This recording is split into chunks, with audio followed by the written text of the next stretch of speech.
Dan sikap ahli sunnah terhadap Al-Quran, berjamaah, perhatikan, Al-Quran menurut ahli sunnah wal jamaah adalah dibangun di atas 5 pondasi. Keyakinan ahli sunnah terhadap Al-Quran dibangun di atas 5 pondasi. Yang pertama, Al-Quran kalamullah. Ya, yang kedua, dan ini banyak dalilnya, Al-Quran kalamullah. Ya, seperti disebutkan dalam banyak ayat Al-Quran, ya.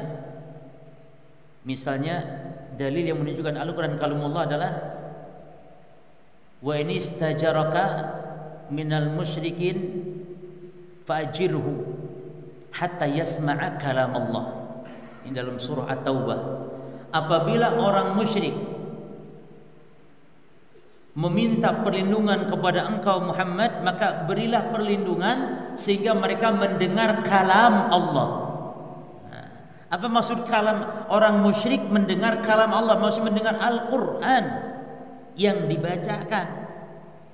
Makanya kalau di zaman Nabi orang musyrik itu kalau ditawan di tiang masjid yang dengan itu mereka mendengar kalam Allah, sehingga banyak yang masuk Islam.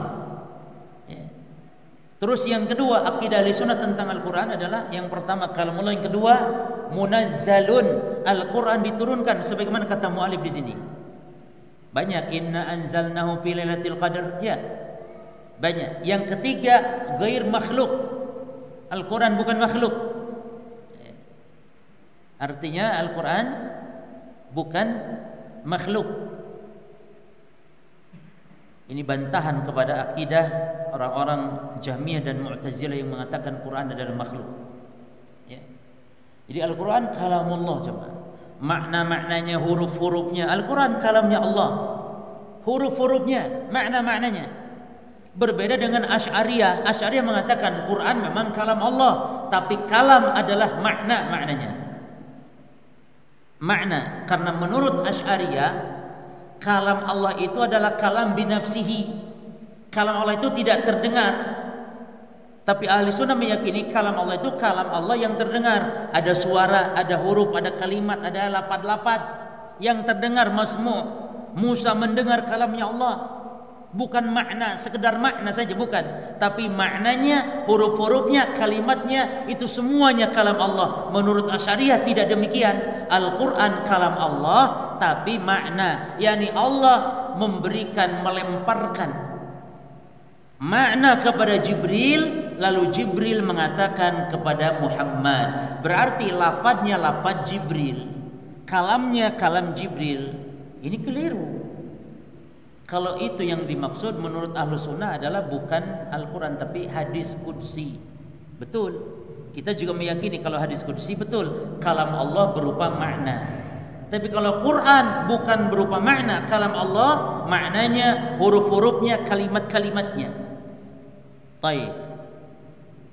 Yang keempat, ayat berapa tadi? Kalamullah munazzalun ghairu makhlukin. Yang keempat, minhu bada'a, dari Allah bermula, wa ilaihi ya'ud, dan kepada Allah akan kembali. Inilah akidah ahli sunnah tentang Al-Quran. Jadi dari Allah bermula, ini semuanya datang dari Allah. Artinya apa? Quran itu yang mula-mula berfirmannya Allah. Walaupun disandarkan Quran kalamnya Muhammad, maknanya Muhammad hanya menyampaikan karena Allah yang memulainya. Jelas ya?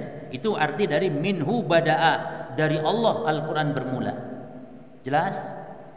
Kan di dalam Quran disebutkan Al-Quran ini kalamnya Jibril, Al-Quran kalamnya Muhammad. Nah ini jangan sampai salah paham. Akidah kita ahli sunnah, Al-Quran kalam Jibril, maknanya Jibril yang menyampaikan, tapi yang bermula berfirman siapa? Allah. Minhu bada'a. Ini makna minhu bada'a. Karena di Quran Allah menyebutkan innahu laqaulu rasulin karim, bahwa Quran adalah perkataan Rasul yang mulia Muhammad, atau Rasul yang mulia Jibril. Tapi maknanya bukan yang mula-mula berkata dalam Muhammad atau Jibril.